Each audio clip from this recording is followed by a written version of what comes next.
Frères et sœurs, je vous adresse mes fraternelles et patriotiques salutations le plus aimables et le plus aguerries possible depuis votre position. Je viens en ce jour devant vous pour m'adresser à un Africain qui malheureusement a aidé l'Afrique de régresser, de reculer 50 ans, 100 ans en arrière, qui croit naïvement que le fait de se pavaner dans les capitales européennes et occidentales, de se pavaner sur des tapis rouges, cet individu croit qu'en soi, il est l'un de plus élevés d'entre les Africains, l'un de plus digne d'entre les Africains, l'un de plus craint ou l'un de plus respecté d'entre les Africains. Mes pensées vont ici au criminel barbare Paul Kagame, cet homme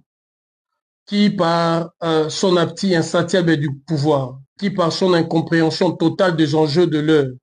a choisi justement d'être ce négrier de notre siècle qui permet justement aux impérialistes américains et occidentaux de continuer leur sale besogne en République démocratique du Congo. Paul Kagame est en train d'aider justement ces derniers de faire de ces beaux bijoux un gâchis total. Nous aurons pu faire justement de ces grands territoires de l'Afrique un véritable bijou, un véritable soutien pour les fils et filles de l'Afrique, un véritable réconfort, un véritable havre de paix pour celles et ceux qui partout sont pourchassés à cause de la couleur de leur peau, à cause de leurs origines ou à cause justement de leurs croyances. Mes pensées vont ici à mes frères et sœurs qui au Soudan, en ce moment, sont en train d'être massacrés. Massacrés parce qu'ils portent un passeport biologique naturel, ces passeports de la couleur de notre peau. Parce que ces derniers ont décidé justement de rester indéfectiblement attachés aux valeurs intrinsèques, humanitaires, humanistes et culturelles, mais aussi spirituelles de nos ancêtres. Mes pensées vont aussi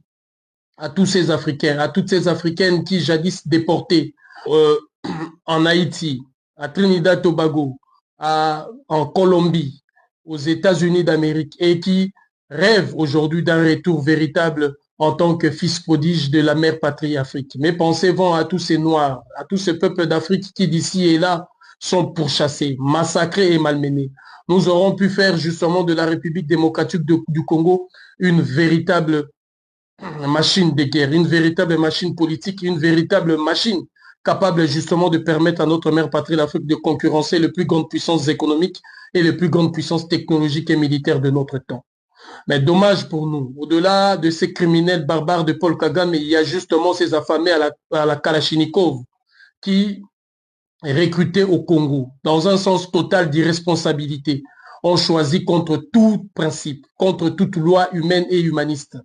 justement d'aller dans le même sens que ces criminels de Paul Kagame. Mes pensées vont ici à tous ces apprentis révolutionnaires et ces apprentis libérateurs de l'AFCM 23 qui ont choisi justement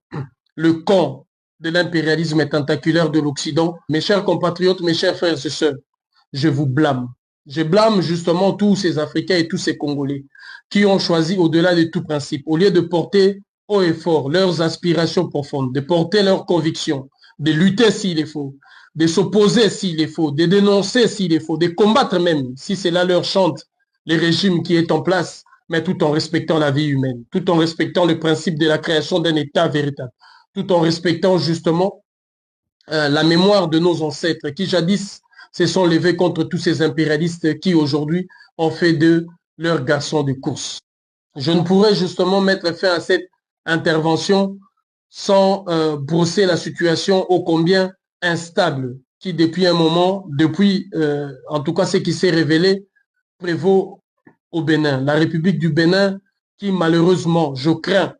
risque de renouer avec ses démons d'autrefois. Ces pays est l'un de rares territoires africains qui a expérimenté toute forme de gouvernance et toutes sortes de présidents. Allant des présidents d'un jour, des présidents de 2 jours, il y a eu au Bénin des présidents de 2 semaines, de 3 mois, d'une année, ainsi de suite. Ces pays a été à un moment donné un théâtre de coups d'État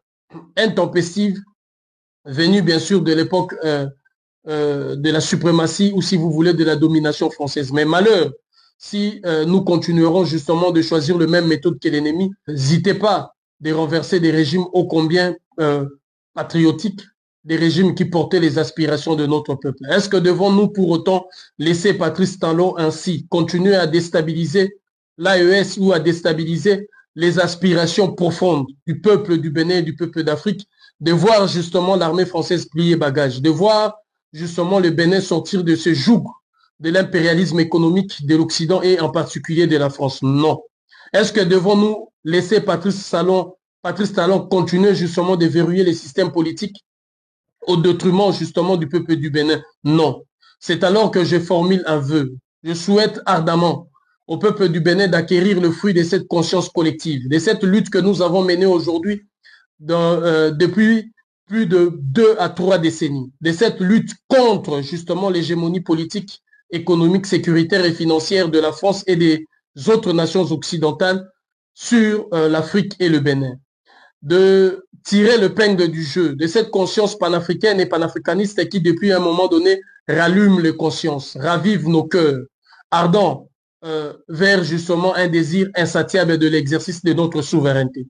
C'est pourquoi je pousse la jeunesse du Bénin et le peuple du Bénin à une conscience aiguisée, très élevée, et s'il est faut, à une révolution populaire dans les rues de Cotonou, capable justement de renverser ces régimes tyranniques des Patrice Talon. De cette situation qui vient de se révéler au Bénin, qui malheureusement démontre encore une fois l'instabilité permanente des États africains et la faiblesse justement de ces États 5 à 6 décennies après les indépendances. C'est un échec puissant pour notre mère patrie, l'Afrique et notre peuple. Mais qu'à cela ne tienne, notre détermination est justement de faire mieux que cela, de faire mieux que ce qu'ils ont voulu que nous fassions pour l'Afrique. Je crois fermement et je formule ce vœu auprès de nos ancêtres, afin que tous ces artefacts qui ont été ramenés au Bénin, dans le palais royal du Dahomey, ces artefacts qui ont quitté justement le musée de Quai Branly et les différents musées français, que ces artefacts-là ramènent la paix et la quiétude, mais aussi la sérénité dans ces beaux pays, le Bénin. Je ne pense pas et je ne crois pas que le retour de ces artefacts laissera justement des traces encore indélébiles dans la continuité d'une instabilité politique permanente et d'une volonté de certains de tirer les ficelles et, si l'on veut dire ainsi, de sacrifier la vie des millions et des milliers de jeunes béninois. Mes chers compatriotes, mes chers frères et sœurs, unité, dignité.